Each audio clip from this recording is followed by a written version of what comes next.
We're going to talk now to Dr. Semiya Aziz, NHS commentator and GP. Dr. Semiya, very good morning to you.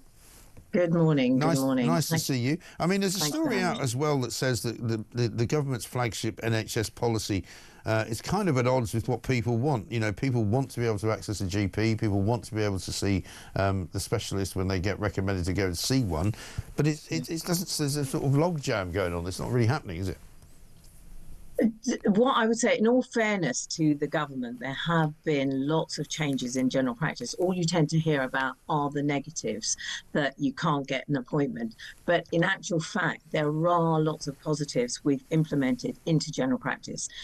The underlying problem is recruitment of GPs. Now, what we have to understand, that we are short of GPs. GPs are leaving. GPs are retiring early because of exhaustion, burnout. You know, it's just too much for them. So we can't create extra appointments for patients if we don't have the GPs. But the government keep telling us they've told us they've made 5 million extra appointments. So, but the people that I speak to go, yeah, they make appointments and then they cancel them. You don't actually see anyone.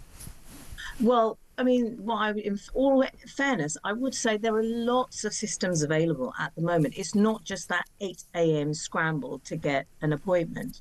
We have lots of different methods of patients getting access to GPs.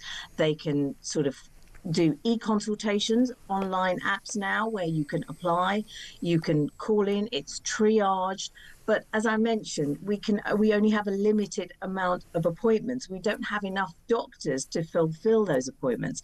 And obviously it depends on demand. In certain inner city areas, the demand is far more. So we can't outsource them to any other places. You've got other we have to understand there are lots of multidisciplinary teams now that are helping offload some of the GP work. For example, we've got pharmacies, so patients can actually go and see pharmacists if they are under.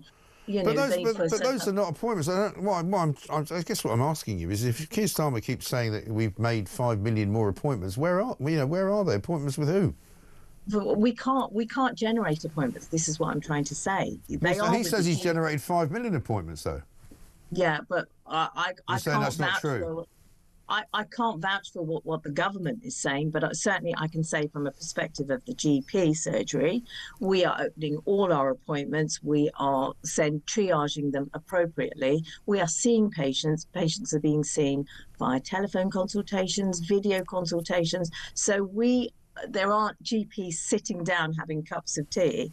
GPs are working to the max. And unfortunately, that's all we tend to hear. Patients are unable to get appointments. But I know certainly in my surgery, I've never sat down and had empty appointments. And unfortunately, the other thing we see is people do DNA. They don't attend their appointments. So there are many missed appointments.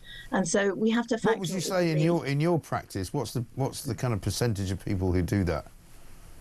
Well, it depends. We've got a very diverse population, so certain patients might not turn up because of language barriers. I would say possibly about 25% at times, at the best of times. Why would people not turn up because of language? I mean, presumably they've made the appointment, right? Well, there might be many reasons why they don't turn up, childcare reasons, but, they don't inform us beforehand. So we end up sitting there waiting. We're already running late in a surgery, and then we've got patients who don't turn up.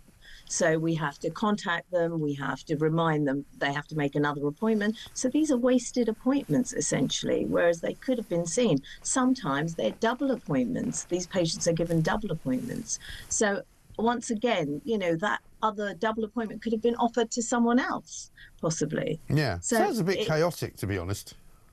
It is. I would never say general practice is not straightforward. It's not necessarily chaotic, but that's the way it's run, and that's the way it's been running for years. But as I say, there are lots of other places patients can go to. They can call 111 and then they will certainly get an appointment with a GP because it's sort of triage to the general practices. They can go and see a pharmacist for certain things. patients do not always need to come and see a GP for No. specific I'm things. just still, I'm sorry to be banging on about it. I don't want to be a broken record. I don't know where these 5 million appointments are coming from, because it sounds like to me that they're being made at all. Sounds rubbish, doesn't it? Yeah, I mean, I think we are maximizing the amount of appointments. There are no more appointments. What we ideally need to do is recruit more doctors. We have opened new medical schools, but that's slowly in progress. We are trying to train up junior doctors. However, I would say we can't generate appointments if there are no appointments. No, I get that. It's an interesting word, appointment, isn't it? Dr. Semiya Aziz, thank you very much indeed. Let's have a look at what Starmer says about the appointment situation.